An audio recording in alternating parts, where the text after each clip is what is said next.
मानव जीवन बार बार नहीं मिलता। यमुनोत्री, गंगोत्री, केदारनाथ, बद्रीनाथ, काशी, बनारस जैसे धार्मिक स्थलों की यात्रा कर सफल कीजिए अपना मानव जीवन।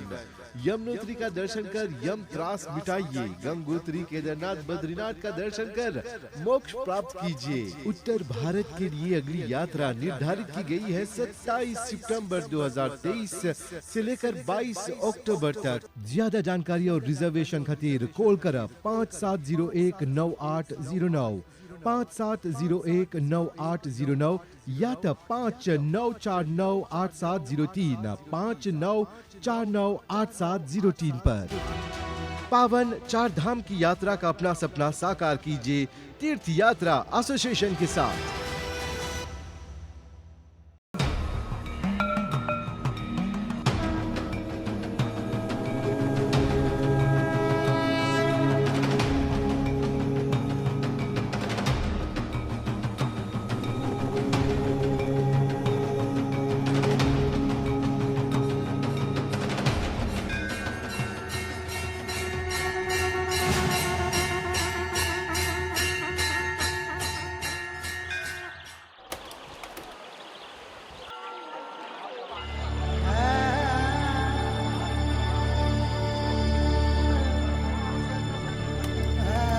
नमस्ते।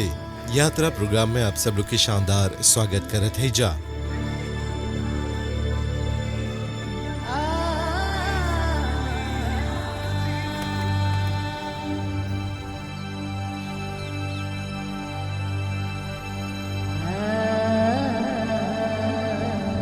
ईश्वर से यही प्रार्थना है कि जहां भी होई बा स्वस्थ होई बा, तंदुरुस्त होई बा।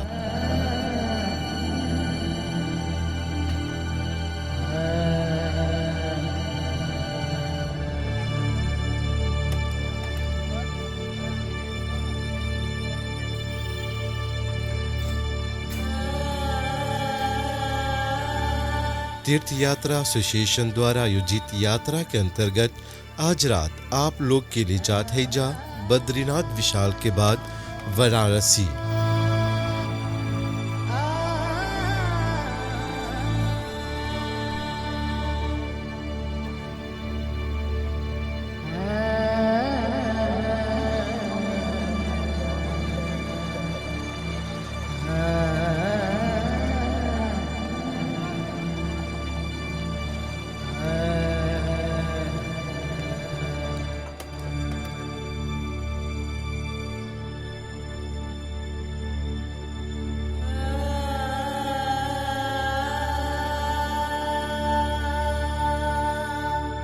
जी हाँ, वाराणसी जेके काशी और बनारस भी बुलल जाला, वो भारत के उत्तर राज्य में गंगा नदी के तट पर स्थित एगो प्राचीन नगर है।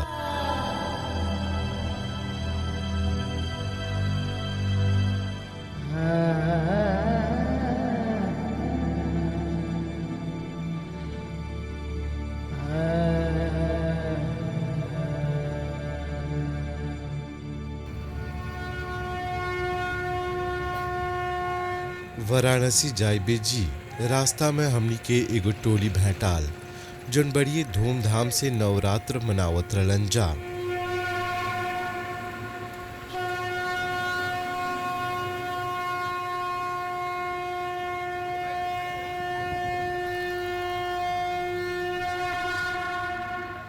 हमनी के जोन टीम रहल और हमनी जोन रली जा, हमनी के बहुत बड़ा सौभाग्य के बात रहल कि ई बरिस के नवरात्र देवलोक में यानी कि भारत में मनावत है जा।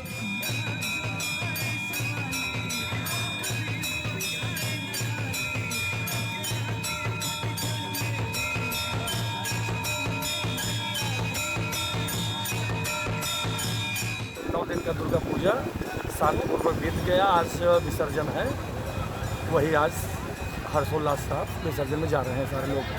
बेला देवी मंदिर के सई नदी के किनारे वही विसर्जन होगा।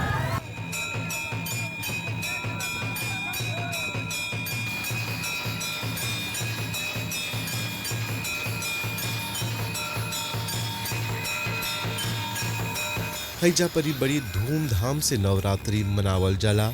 माँ की आराधना बड़ी धूमधाम के साथ करल जाला। जैसे हमनी यहाँ होली धूमधाम से मनेला, हौजा परी नवरात्रि भी धूमधाम से रंग के साथ मनावल जाला। उ टोली से मिलला के बाद हमनी के बहुत खुशी होल।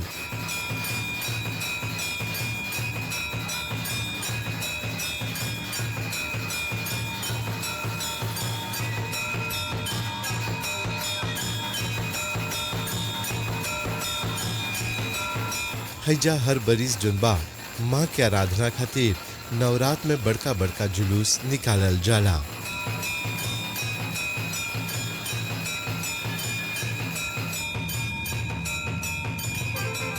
माई के दर्शन करला के बाद रुक कर लीजा हिंदू धर्म के अत्यंत महत्वपूर्ण तीर्थ स्थल के।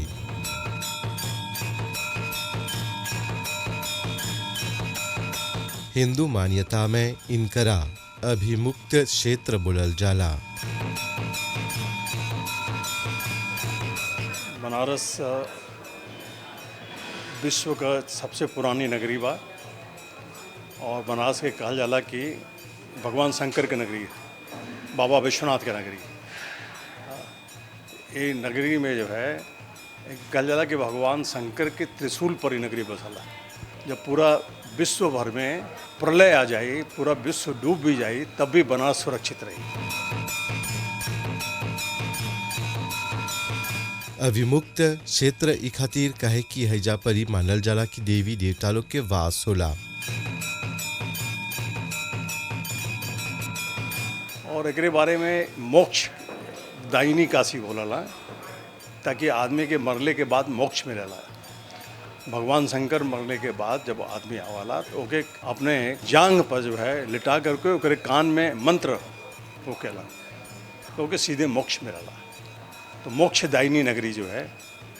और एक अभी मुक्तेश्वर भी बोला ना। और यहाँ पर एक पुराना नाम एक काशी है। काशी में भारत भर से, चाहे उड़ीसा का आदमी हो, चाहे तमिलनाडु का आदमी हो, चाहे केरल का आदमी हो, चाहे कर्नाटक का आदमी हो, चाहे असम का आदमी हो, सबकर कॉलोनी यहाँ पर था। चाहे पंजाब के लोग हों, चाहे सिंध के लोग हों, हरियाणा के लोग हों, सबकर नगरी यहाँ पर। और बनारस के हर घर में एक मंदिर आपके मिली। जैसे मॉरिशस के बाहर हर एक घर में एक मंदिर है और जो है झंडा फहराला, तो यहाँ तो बहुत पुराना मंदिर जो है।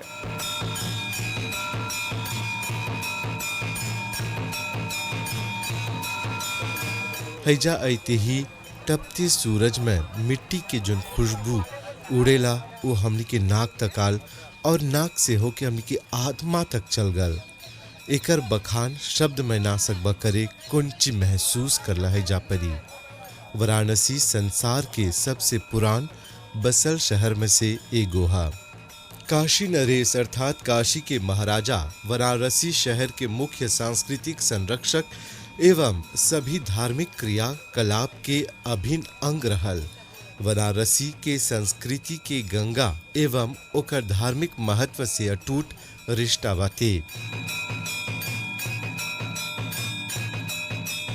बहुत बरस पहले भारत के विशेष तौर पर उत्तर भारत के सांस्कृतिक एवं धार्मिक केंद्र रहल वाराणसी। हिंदुस्तानी शास्त्रीय संगीत जोन बाते बनारस घराना वाराणसी में ही जन्म ले रहल। वाराणसी ही वो स्थान है जोन हिंदी साहित्य के बड़ा दार्शनिक, कवि, लेखक, संगीतज्ञ इत्यादि के जन्म दिले बाते, जैसे कि कबीरदास, वल्लभाचार्य, रविदास, मुंशी प्रेमचंद, जयशंकर प्रसाद। लिस्ट काफी लंबा बाते। मुख्य रूप से बनारस में भोजपुरी भाषा बोलल जाला, जिनकी हिंदी के एगो अंक मानल जाला। बनारसी नाम वरुणा नदी और अस्सी नदी के नाम से मिलैला के बाद मिलल बाते, पर वेद इत्यादि में काशी ही नाम से ई स्थान के संबोधित करल गल बाते। स्कंद पुराण में जन श्लोक पावल जाला ओकर में भगवान शिव खुद बोले हवन, तीनों लोकों से समाहित एक शहर है जिसमें स्थित मेरा निवास प्रसाद है काशी। वाराणसी आज हिंदू लोग खातिर एगो बहुत बड़ा तीर्थ स्थल मानल जाला। हर साल करोड़ों की संख्या में भक्त हैजा गंगा विहार करके काशी विश्वनाथ के दर्शन करे आवेलन जा। पौराणिक कथा के अनुसार काशी नगर की स्थापना हिंदू भगवान शिव जी लगभग 7000 वर्ष पहले कर ले रहलन। एकरे कारण इस स्थान के पवित्र मानल जाला। अनेक हिंदू धर्म के ग्रंथ में इस स्थान के बखान आवेला।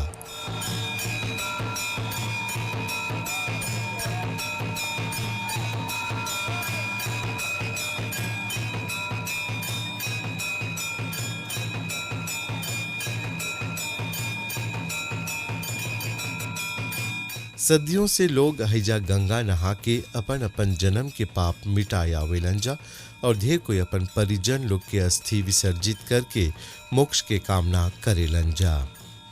गंगा तट पर बसल काशी एगो बड़ी पुरान नगरी है। इतना प्राचीन नगर संसार में ढेर नहीं बाते। हजारन बरिस पहले कुछ नाटा कद के सांवला लोग इ नगर में नींव डले रहलन जा। तबे हैजा परी कपड़ा और चांदी के व्यापार शुरू हो रहल। आगे चल के हैजा परी सूर्यवंशी और चंद्रवंशी लोग के स्थापना भैल। बनारस के इतिहास बहुत समृद्ध और बड़ा बाते।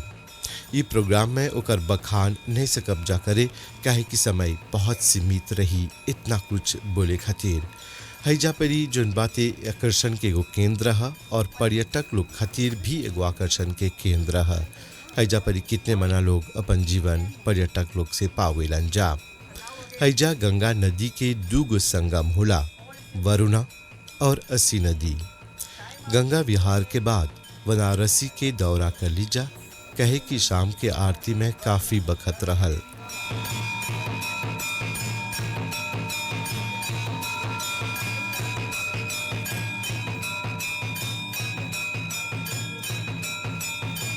वाराणसी में विभिन्न कुटीर उद्योग कार्यरत बाते, जेकर में बनारसी रेशमी साड़ी, कपड़ा उद्योग, कालीन उद्योग एवं हस्तशिल्प शामिल बाते।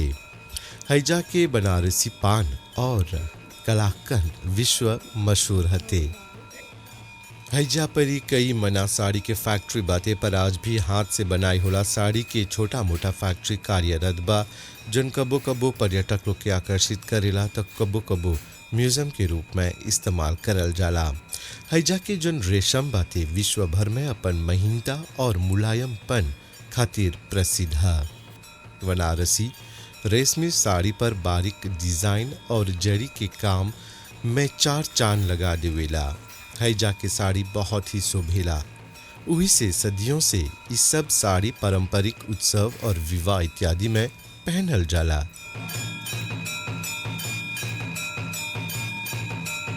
बनारस में ये बनारसी साड़ी के कौन इतिहास बानी?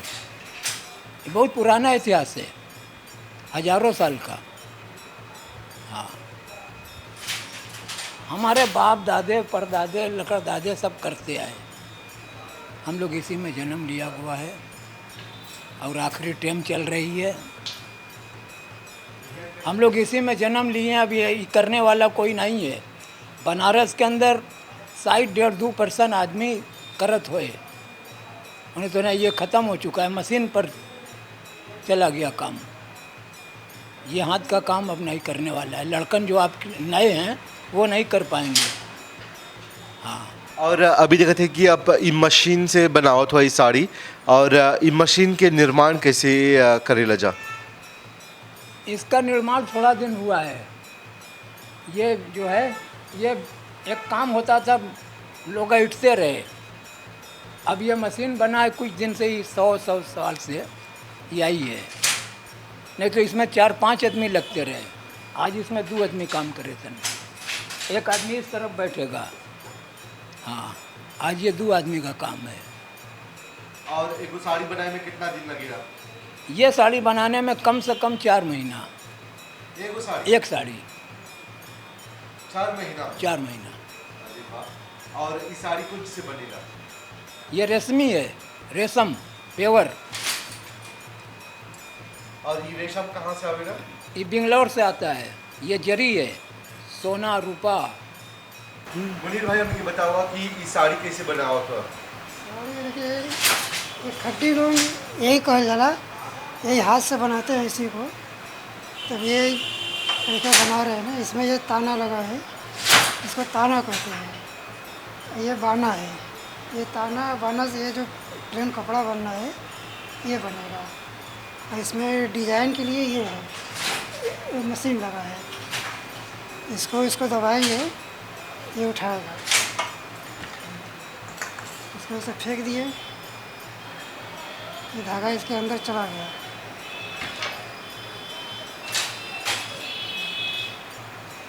अब मशीन से धागा उठा रहा है, जितना सिस्टम धागा ये उठा है। यानी कि धागा हाथ से डालने लगता?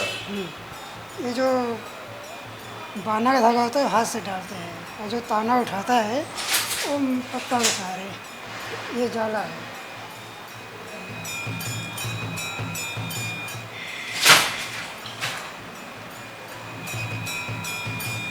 अब एक एक भागे ऐसे इसमें पास करते जाएंगे।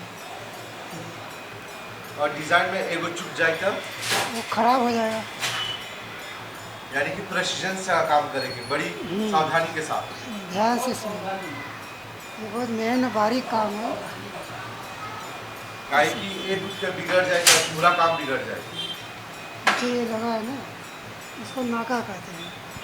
ये जो है ये दो धागा इसमें बांध कर इसमें बांधना है, ये अलग अलग है।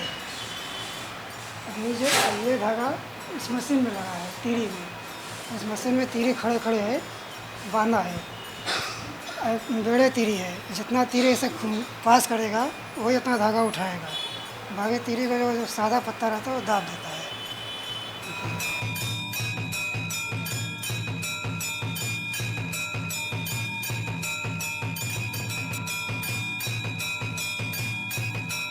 बड़ी चाव से यात्रा में आल यात्रीगण साड़ी खरीदलन जा।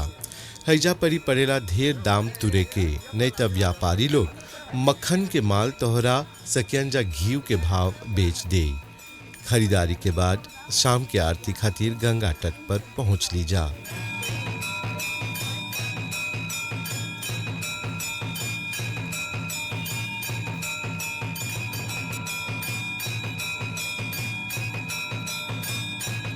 रात के नजारा ही कुछ और रहल। रात के चांदनी में गंगा के पानी में जितना भी अक्ष रहल और प्रेरणा सोत्र रहल, ई नज़ारा देख के ही पता चलेला कि हिंदी साहित्य के कितने बड़ा बड़ा लेखक हैजे परी बैठ के अपन रचना रचले हवन जा। ई गंगा किनारे 24 घंटे मृतक लोग के शव जलेला। ढेर कोई मोक्ष के प्राप्ति खातिर दूर दूर से अपन प्रियजन लोग के अंतिम संस्कार हैजे परी करे आवेलन जा। ई गंगा किनारे 4 कोड़ी 8 गो घाट पावल जाला।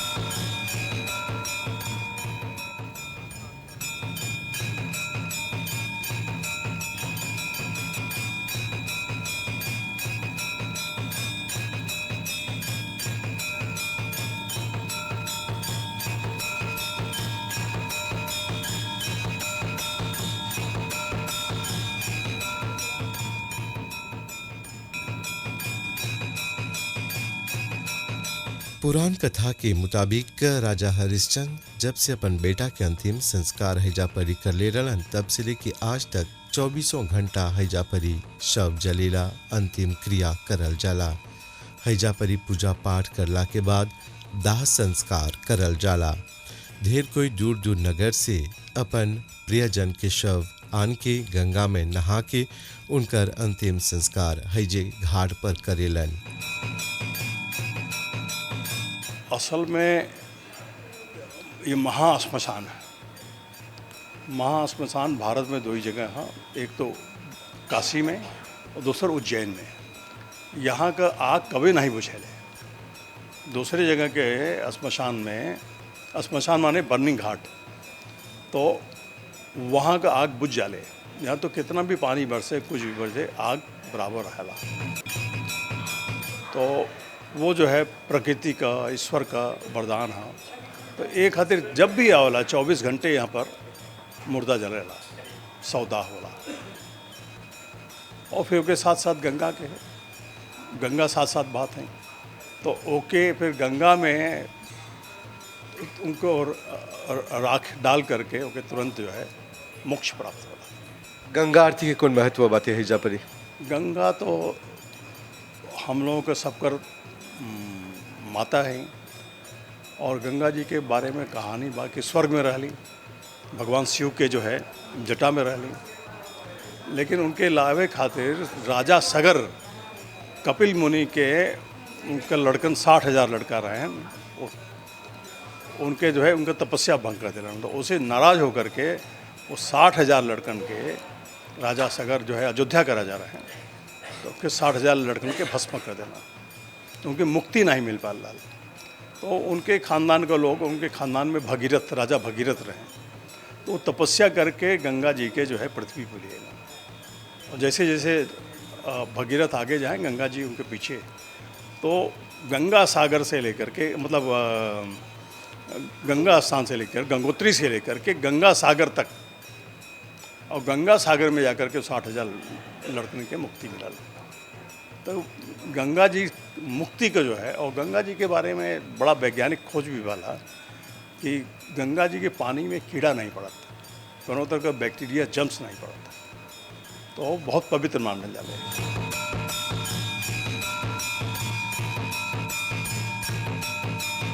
यही घाट के किनारे कितने मना अगोरी लोग शिव की आराधना करेलन जा। हैजा से अइला कितना दिन हो गल, पर आज भी हैजा के आभास हृदय में तारोताज़ा बाते। ऐसन पुण्य भूमि की यात्रा भाग्य से मिलेला। ये सब गंगा के विहार करला के बाद हमनी शाम के आरती में भाग ले लीजा, जोन बहुत दिव्य रहल।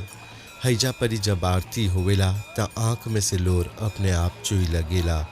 चारों तरफ बुझाला गंगा माँ अपन आँचरा फसार दिले बा, और वो ठंडक हमनी के महसूस भैल। दिल से, मन से माँ के उपस्थिति हैजा परी पैली जा। ढेर कोई नाव पर खड़ा होकर माँ के आरती में भाग लेलन जा।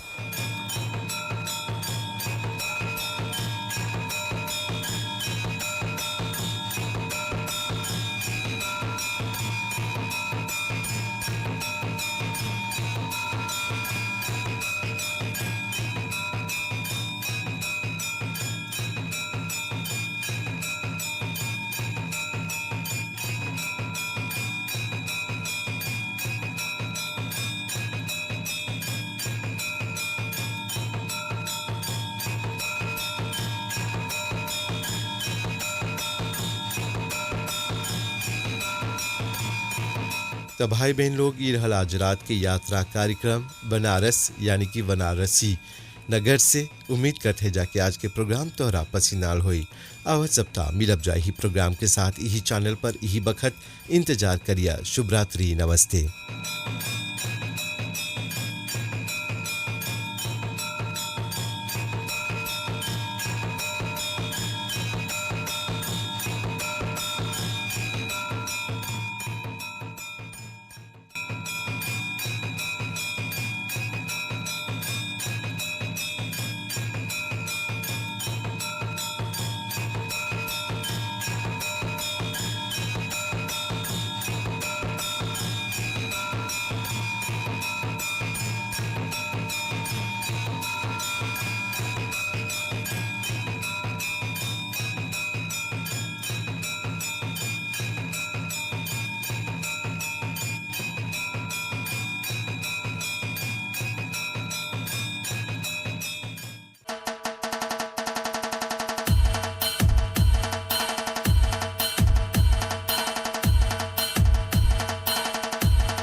मानव जीवन बार बार नहीं मिलता। यमुनोत्री, गंगोत्री, केदारनाथ, बद्रीनाथ, काशी, बनारस जैसे धार्मिक स्थलों की यात्रा कर सफल कीजिए अपना मानव जीवन।